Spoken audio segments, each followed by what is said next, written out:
Demos paso al maestro Pedro Hernández López, maestro en lingüística indoamericana, autor de libros de compilaciones de leyendas en lengua chinanteca.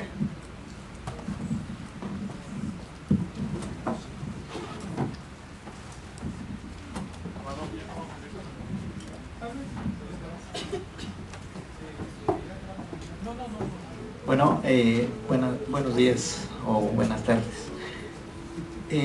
Pues yo voy a hablar un poquito de esta visión del mundo lingüístico, más que nada porque he trabajado un poco más con lo que son las lenguas.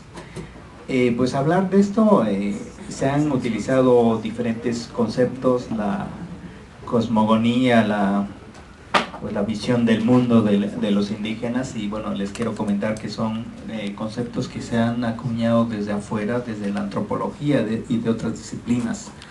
Para el caso de los indígenas, esto es algo muy real, es el mundo real, no está fuera de la realidad que ellos viven. Y quiero empezar un poco con el nombre.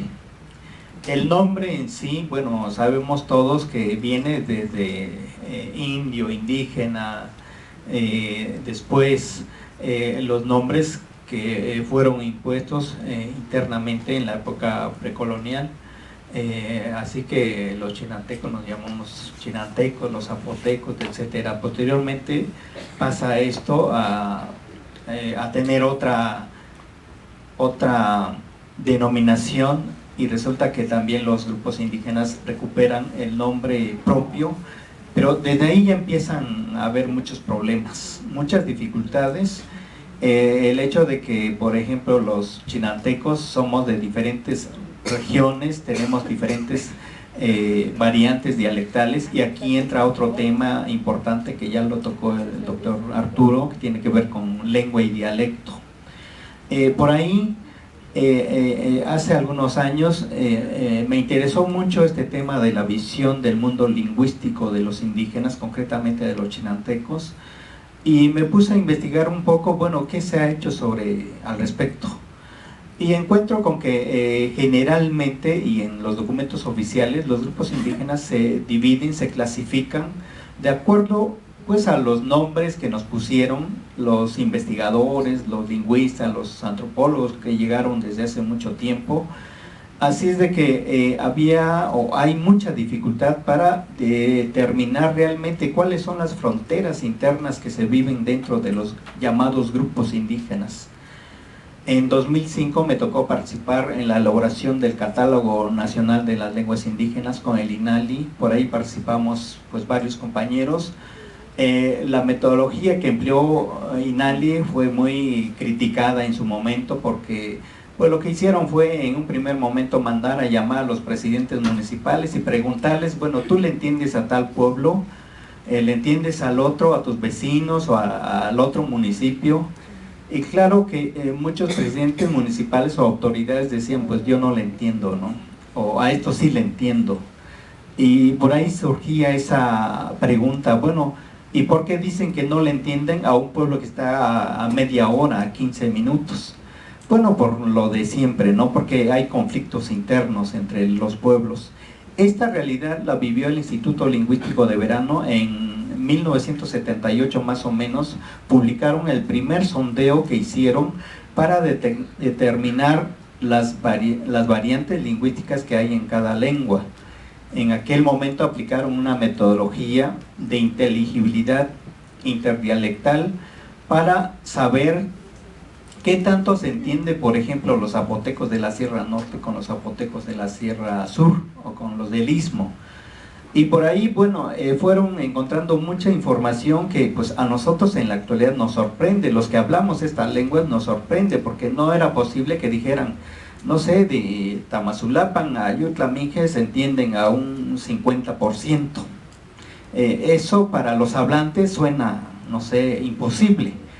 Sin embargo, este mismo estudio revela que no se metieron con la parte más profunda, con lo que tiene que ver un poco con el tema de hoy, ¿no? La visión del mundo lingüístico de los mismos hablantes. Ellos, ¿cómo conciben, cómo nombran inclusive a sus vecinos? haciendo este ejercicio ya el INALI fue trabajando un poco con su metodología y fue así como fue determinando algunas variantes que hay. Bueno, como ustedes pueden ver, para el caso de Oaxaca, sí hay 16 lenguas, pero no le llaman 16 lenguas, ¿no? Agrupaciones lingüísticas, pero dicen que hay como 178 variantes, que en la actualidad no sabemos si son lenguas o son dialectos, porque hay, ya saben ustedes que en la realidad no se sabe con exactitud qué tanto se entiende una variante con la otra. No sé, los chinantecos de Valle Nacional con los chinantecos de Ixtlán. Entonces, este asunto a nosotros, bueno, los que hablamos las lenguas indígenas, nos interesa mucho también recuperar esa otra visión, la visión que tienen los mismos indígenas respecto a su lengua y respecto a lo que hay a su alrededor. Pero no solo eso, porque luego viene la otra parte, que tiene que ver ahora sí con lo que le llamamos visión del mundo. Generalmente en las lenguas indígenas se comenta que hay historias, leyendas, cuentos y una serie de evidencias que muestran que los indígenas tienen otra forma de concebir al mundo. Y bueno, mucha gente que no le gusta esto, claro que nos critican y dicen, bueno, es solamente una creencia, ¿no? Y es muy cierto, hay muchas leyendas en las comunidades indígenas pues que hablan de serpientes de 7 cabezas o de 12 cabezas, ¿no? Y eso para otra visión es imposible. Por ahí, bueno, cuando hablaba del libro que preparé hace algunos años sobre la escritura del chinanteco, ahí critico un poco lo que han hecho los intelectuales indígenas, concretamente algunos escritores en lenguas indígenas, que luego, bueno, dicen, bueno, para el caso del chinanteco, es que el chinanteco tiene, no sé, cuentos, leyendas, no sé, poemas y una serie de cosas. Cuando nosotros vamos con la gente que habla realmente el chinanteco, para ellos no hay diferencia entre una leyenda, un cuento o una historia, porque todo esto para ellos es el mundo real. Tú no le puedes decir, hay una historia que cuenta a la gente cuando los chinantecos de la zona alta transitaban por las veredas para llegar a la zona baja, por la zona de la cuenca del Papaloapan, y decían que por el camino encontraban a los presos que venían de San Juan de Ulúa para Ixtlán o para las otras prisiones de aquí del sur, y estos señores venían en fila y arreados por una sola persona. Y resulta que por el camino, pues como había monos aquella vez, si eran muchos y eran monas, pues bajaban y se llevaban a los presos y los subían a los árboles. Y si eran monos, no podían pasar las mujeres solas porque también las subían, ¿no? Entonces, cuando uno escucha esto, pues ahí es donde está el grave problema. Bueno, ¿esto es real o no es real?